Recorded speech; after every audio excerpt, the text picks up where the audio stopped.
Hello and welcome back to another video, guys. I'm in this Mercedes Sprinter. All the Mercedes all across, they're all the same, to be fair, whether it's A-Class, B-Class, GLA, whatever it is. Now the issue is the AdBlue system has been ignored and hasn't been topped up.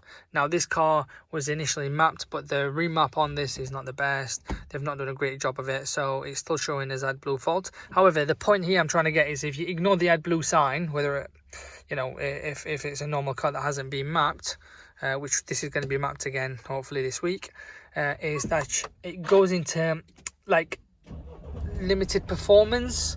So you lose power, so it's a bit difficult to reach 60-70 miles an hour. You will still reach it, but it will be very, very sluggish.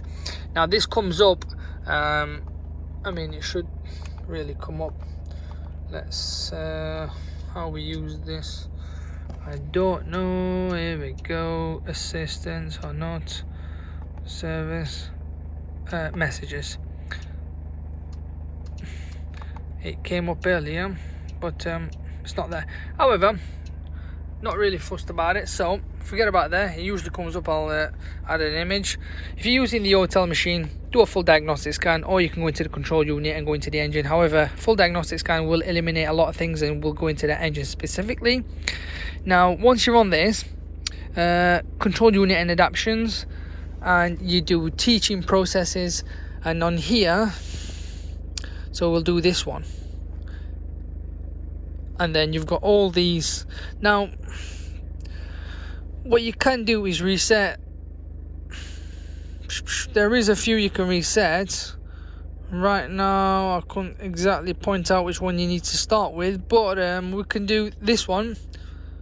You can do any of them really, but I will just do 1 second, sorry, not them, this one. That's the one, sorry, that's the one. So click that one, and the engine shouldn't be running in this case. Ignition should be on, as it's mentioned there as well. But you can reset also the here it is. Oh, there it is.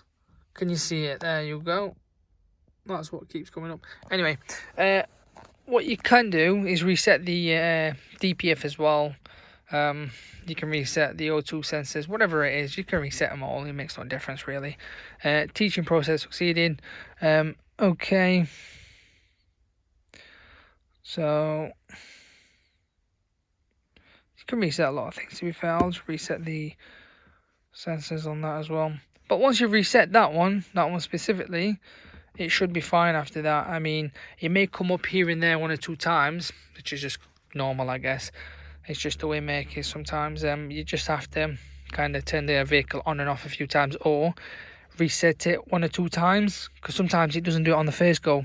And don't ask me why, but it may not do it on the first go. So like, yes, we've done this one, but I shall just do it again.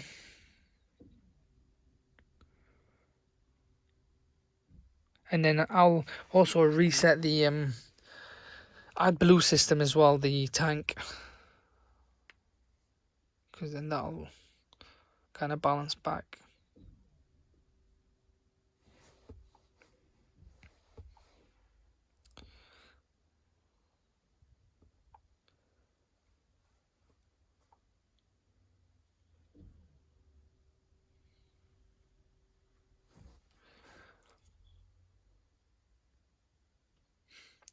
I'll also reset the DPF for the sake of this, but you don't have to really.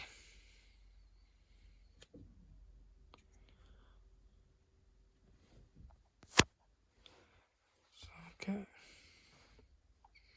I'll just say new catalytic converter. I know it's all clean anyway. Yes. So now, I mean, the fault has gone and not come back up, which is good news. Obviously, once you've remapped it, that fault should go and you don't need to top up AdBlue. So a lot of people do this. In terms of saving money from AdBlue, they're about 20 quid, aren't they? I don't know, 30 quid maybe. Save a few quid in that sense, and you just have to kind of full thrash the van every now and again. I'll just reset the knock sensors as well in this case. You don't have to do this, guys, but I'm just showing you.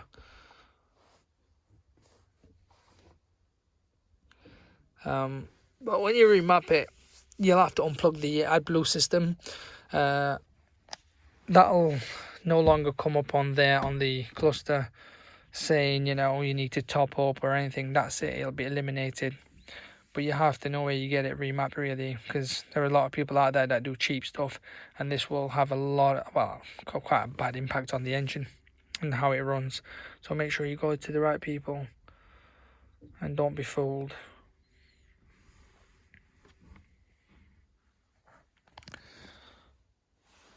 Okay.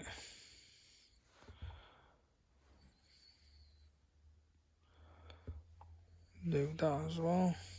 So really, they're the two you usually do. Them two there. But with it being diesel, I like to reset everything else so you've got full function.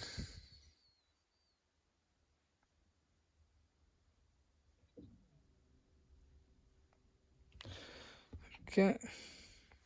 So they're the two you'd usually do, and then at the very, very best, you do that one as well. But I've just done that.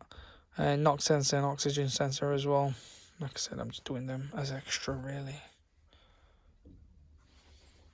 Just resets the soot content and everything.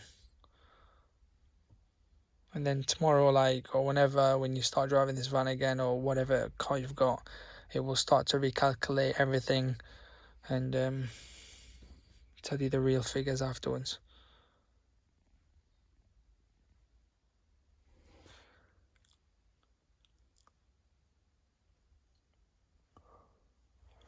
So this is done. It, come on. Good. So if we come back out,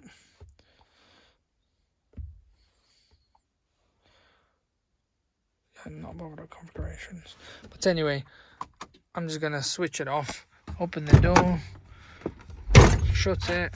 Here we go.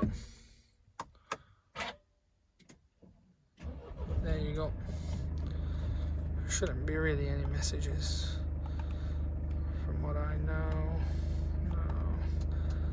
It instantly came on even last time, like it came on instantly. However, this time it's all good. But yeah, I mean, that's how you do it if you're using AUTEL. The rest I'm not bothered about, but yeah, that's how you do it. You can go into control units, drive system, but this way you've got a few engines to pick from, otherwise it'll not work. But I do recommend doing the full scan, and then from there it kind of pinpoints the engine that's on the vehicle. It's a lot easier, really, but yeah, that's how you do it.